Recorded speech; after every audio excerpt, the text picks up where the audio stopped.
Many people see Oscar Piastri's 2025 season as a missed opportunity. He didn't win the championship despite leading it for a significant part of the year. But if you look closer, that narrative misses something important. What happened in 2025 may actually be the reason why Piastri becomes far more dangerous in 2026. He won 7 races, stood on the podium 16 times, and for a long stretch looked like the most complete driver on the grid. Then the momentum shifted. A difficult run of races, strategic compromises, and internal team dynamics slowly changed the picture. By the end of the season, the title was gone, but the experience remained. And that matters because 2026 isn't a continuation of 2025. It's a full reset. New regulations will redefine how these cars are driven. Power delivery, energy management, aero behavior, everything changes. In moments like this, raw experience matters less than adaptability. And that's where Piastri quietly becomes one of the most dangerous drivers on the grid. McLaren enter this new era with stability that many rivals don't have. The driver lineup is unchanged, development direction is clear, and while others are still trying to understand what the new rules demand, Piastri already knows what it feels like to lose a title fight, and what it takes not to repeat it. Many inside the paddock believe 2025 didn't break him, it sharpened him. So the real question is this: could 2026 be the season where all those variables finally align, and Oscar Piastri becomes the most serious threat in Formula One? If you want to understand why so many people believe that might happen, stay with this video. And don't forget to subscribe so you don't miss what comes next.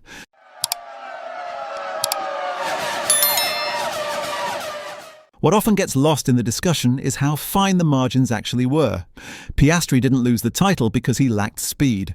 Across the season, he repeatedly matched and at times outperformed his teammate. 7 wins and 16 podiums are not the numbers of a driver still learning the basics. They are the output of someone already operating at championship level. Where things began to unravel was not pace, but context. A sequence of races exposed the complexity of fighting for a title inside a team that refused to choose a number one. McLaren's papaya rules were designed to protect fairness, but fairness under pressure rarely feels neutral. In Australia, Piastri was asked to hold position behind Lando Norris. In Silverstone, a penalty stripped him of a potential victory. In Monza, he was instructed to give a place back after a pit sequence that had worked in his favour. In Singapore, contact between the two reignited questions about whether equal treatment was truly possible when the stakes were that high. Johnny Herbert later argued that McLaren handled the situation as fairly as possible, and that these moments are simply part of racing. He insisted the team never truly favoured one driver over the other, but even he acknowledged that these situations shape a season. When margins are measured in single points, every call leaves a scar. For Piastri, those moments were formative. He didn't unravel publicly, he didn't lash out. But internally, the lesson was clear. At this level, you cannot rely on circumstance to swing in your favour. You have to take control of the narrative yourself. That's why several voices within the sport believe 2025 may have been essential rather than damaging. Guenther Steiner, never one to soften his words, said Piastri needed to look at himself because this was a championship that slipped away. But that criticism came with an implicit acknowledgement. The opportunity was real. He was there. He was close. Damon Hill took a more constructive view. He suggested Piastri needed to become more assertive, even a little selfish, not reckless, not aggressive for the sake of it, but decisive. Hill's view was simple. Championships are not won by waiting for fairness. They're won by recognizing moments that won't come again. That idea sits at the heart of why 2026 feels different. The regulation reset is one of the most comprehensive Formula One has ever seen. Power units shift to a 50-50 split between combustion and electric energy. Active aerodynamics replace traditional DRS. Cars become lighter, more responsive, and more demanding to drive.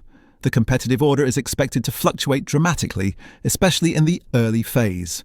In that environment, familiarity with the old rules offers limited advantage. What matters is adaptability, the ability to process information quickly, adjust driving style, and extract performance before others understand where it comes from. This is where Piastri's profile becomes particularly threatening. Throughout his career, he has demonstrated an unusual ability to absorb complexity. From junior categories to Formula One, he has consistently required less time than most to reach competitive pace. He does not rely on instinct alone. He analyzes, adjusts, and applies. In a regulation reset, that mindset is invaluable. McLaren's position strengthens that advantage.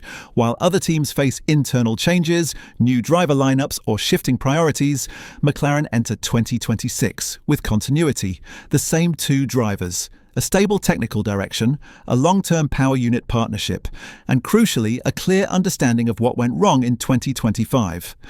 Piastri's long-term contract removes another layer of pressure. He is not fighting for his seat. He is not auditioning. He is building. That freedom often unlocks performance that statistics alone cannot explain. Lando Norris, now the defending world champion, remains a formidable benchmark. Their rivalry is no longer hypothetical, it is proven and intense, but the dynamic has subtly changed. Piastri has experienced the cost of coming second. He knows how narrow the margins are, and he knows that next time, hesitation will not be an option. Max Verstappen offered an interesting perspective when he said that, if he were running a team, he would always establish a clear number one. His view was that McLaren's insistence on equality allowed rivals to stay in the fight longer than they should have. Coming from a driver who thrived in a system built entirely around him, the comment carried weight. It also underlined something else. If Piastri ever enters a season with momentum clearly on his side, the structure around him may start to shift naturally. Teams don't need to declare a number one when performance makes the decision for them. That is why the loss of the 2025 title may end up being the most important moment of his career. It exposed the emotional cost of being close, it revealed the limits of patience, and it forced growth that no simulator or dataset can provide. Drivers don't forget what it feels like to let a championship slip away. That memory sharpens judgment. It hardens decision-making. It removes hesitation. So when the grid resets in 2026, the question is not whether Oscar Piastri is capable of winning a world championship.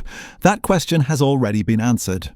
The real question is whether the rest of the field is ready for a version of Piastri shaped by loss, sharpened by pressure, and entering a new era with nothing left to prove and everything to take. Is 2026 the season where Oscar Piastri becomes the most dangerous driver in Formula One?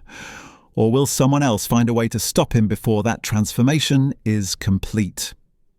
Let me know what you think in the comments. And tell me whether you believe Piastri's moment is finally coming, or if another name still stands in his way.